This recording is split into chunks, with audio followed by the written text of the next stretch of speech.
Channel. चलिए क्या हुआ, चलो वीडियो स्टार्ट करते हैं। चलिए स्टार्ट करते हैं आज का वीडियो। तो आज क्या टॉपिक पे मैं बात करने वाली हूँ? आज मैं बात करने वाली हूँ डॉग में एग्रेशन का रीजन क्या होता है। क्या रीजन होता है कि डॉग एग्रेसिव हो जाता है, उसका एग्रेशन उसकी फैमिली मेंबर्स पे दिखने लगता है, जो आसपास के नेबर्स है उन पे दिखता है, जो डॉग्स हैं उन पे दिखता है, और उसका सोल्यूशन क्या हम कर सकते हैं। तो आज इस टॉपिक पे हम बात करेंगे।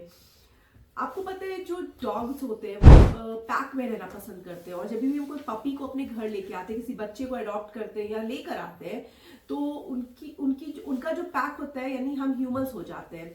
ठीक है, आप स्ट्रीट पे भी जब डॉग्स देखते हैं तो वो भी एक लोकेलिटी में, उनका भी लोकेलिटी डिवाइड होता है कि भाई ये सॉरी, ये लोकेलिटी मेरी है, ये लोकेलिटी तुम्हारी है, और मैं इस पैक का 4-5 उस पैक के अंदर होते हैं, और उसका मैं लीडर हूँ, और मुझसे सब डरेंगे, मेरी सब बात को मानेंगे।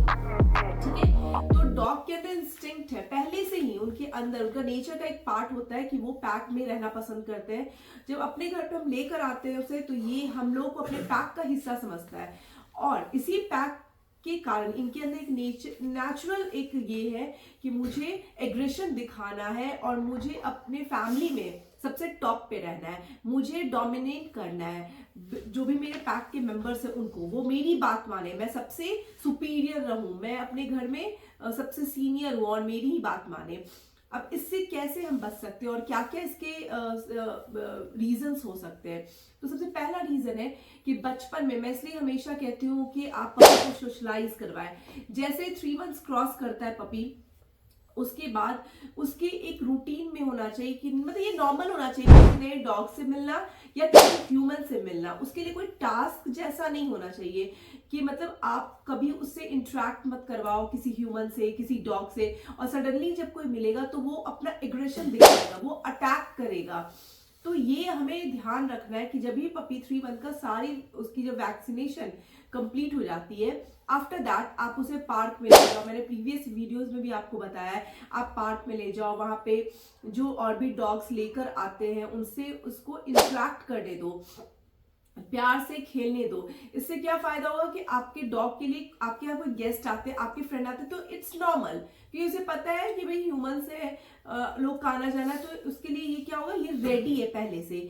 आपको ये ध्यान रखना है। इसलिए जो सोशलाइज करना ये बहुत ही इंपॉर्टेंट पार्ट है। आप नहीं करोगे तो बचपन से ये एग्रेसिव रहेगा। इसके लिए कोई नया डॉग या नया कोई फैमिली मेंबर या आपके गेस्ट इसके लिए बिल्कुल कुछ रूटीन से अलग होगा, जो कि इसके लिए ये क्या करेगा, अपना एग्रेशन उन पे दिखाएगा। तो सबसे पहले ये गलती को आपको नहीं करना है। जो सेकंड है वो ये बहुत लोग क्या करते हैं, अपने डॉग को बांध कर रखते हैं। वो 24 आवर्स बांध कर रखते हैं, कोई बैकयार्ड में बांध के रखता है, कोई छत पे, कोई अपने बालकनी में। आप खुद सोचो, यदि चेन से आपको बांध कर रखा जाए तो क्या आप इरिटेट नहीं होगे? क्या आप एक ही जगह बंधे बंधे आप परेशान नहीं होगे? और ये परेशानी ओनर्स पे या फैमिली मेंबर्स पे या बच्चों पे या सीनियर सिटीजन जो भी आपके घर में, गुस्से की तरह ये डॉग एग्रेसिव होते हैं और अटैक करते हैं, कभी काट कर, कभी भौंक कर। तो ये अपना एग्रेशन दिखाते हैं, जो एक जगह बंधे रहते हैं तो इससे वो चिड़चिड़ा जाते हैं। तो हमें इस गलती को भी करने से रोकना है।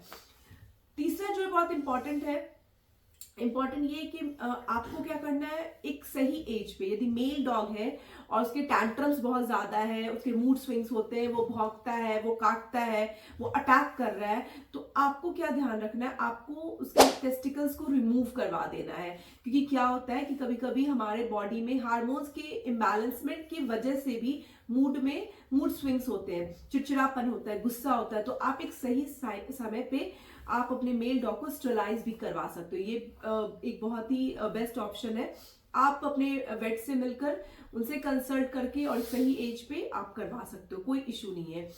उसके बाद एक और रीजन क्या होता है, आपको दैट टाइम जब भी आप कभी स्ट्रीट डॉग सुनते हैं, स्ट्रीट डॉग ने काट लिया, तो आप सोचोगे क्या रीजन हो सकता है, या किसी भी पड़ोसी के डॉग ने काट लिया, क्यों काटता है। अब देखो, जब डॉग डरा होता है तो उसकी जो टेल होती है उसके दोनों पाँव के बीच में होती है, यानी कि पीछे, वो जब घबराया हुआ डॉग होता है तो उसकी पूंछ जो होती है दोनों पैरों के बीच में होती है, पीछे के पैरों के बीच में।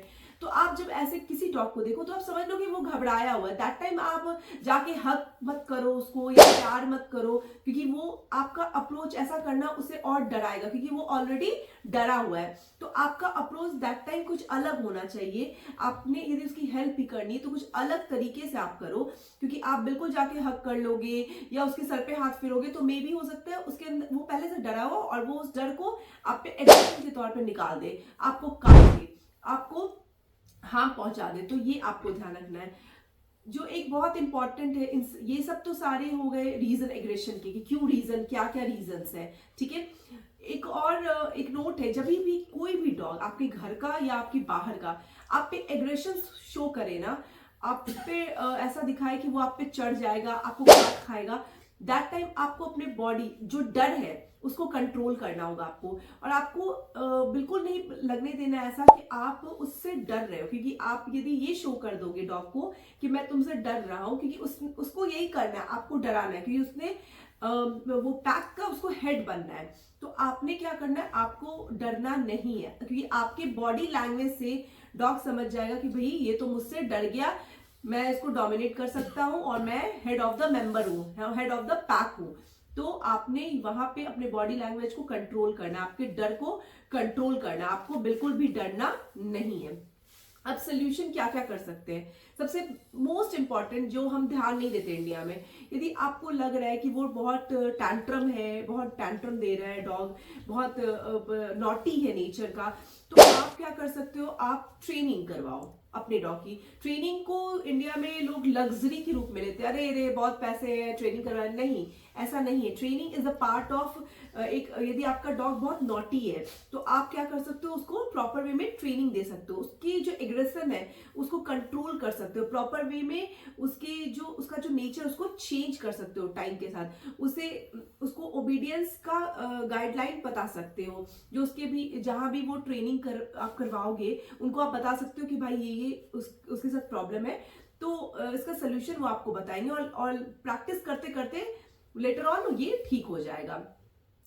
सेकेंड, हम क्या कर सकते हैं, माइंड कामनेस की बहुत सारी मेडिसिन आती है जो अलग डोसेस के साथ अवेलेबल है मार्केट में, ब्रीड के हिसाब से कितना देना है। यदि आप लंबे टाइम तक उसको लोगे तो जो ये ट्रिगर होता है अचानक से एंजाइटी, और वो अटैक करता है या भौंकता है या काटता है, तो वो मेडिसिन से आप कंट्रोल कर सकते हो। लेकिन मैं ये बताती हूँ कि आप अपने हिसाब से प्लीज मत दो, अपने वेट से कंसल्ट करो, और वो जैसा बताए आप लंबे टाइम तक यदि दोगे तो वो डेफिनेटली इफेक्ट करता है आपके बच्चे पे, और आपका बच्चा भी ठीक हो जाता है।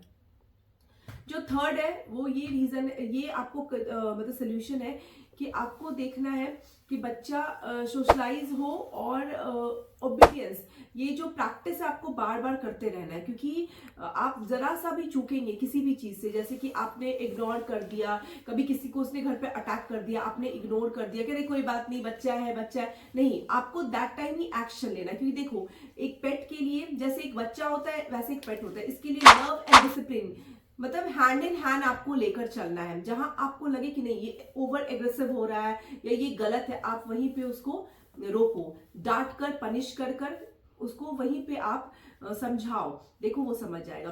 जो फोर्थ नंबर पे है आपके लिए सोल्यूशन ये भी कि इनकी एनर्जी को चैनलाइज करना। अब ऐसा नहीं घर में खुला है, घर में घूम रहा है, वही हो गया, नहीं, वॉक बहुत इंपॉर्टेंट है। आप यदि छोटा ब्रीड है तो आप 1 किलोमीटर मॉर्निंग एंड इवनिंग में आप अच्छे से वॉक कराओ, और देखो उसके जो बिहेवियर है उसका बिल्कुल समय के साथ चेंज होगा, क्योंकि उसकी जो एनर्जी लेवल है उसको आप बाहर चैनलाइज कर दो अच्छे से, वो खेल कर कूद कर अपने जो ये है एनर्जी उसको वहीं पे निकाल के आए, तो बहुत अच्छा होगा। बड़ा डॉग है तो उसको उस हिसाब से आपको दोनों टाइम उसको एक्सरसाइज कराओ, माइंड के बहुत सारे गेम में इंगेज करो, ताकि वो घर आने के बाद भी उन गेम्स में इंगेज हो जाए और उसको एग्रेशन दिखाने का टाइम ना मिले। आप ये इन चीजों को ध्यान दोगे तो डेफिनेटली आपके डॉग में डेफिनेटली कुछ ना कुछ सुधार जरूर आएगा। तो आई होप मेरा आज का वीडियो आपको अच्छा लगा हो, तो मेरे चैनल को आप सब्सक्राइब करें एंड इस वीडियो को अपने फैमिली एंड फ्रेंड्स के साथ शेयर करें। मैं कल फिर एक नए वीडियो के साथ आपसे मिलती हूँ। Till then bye bye.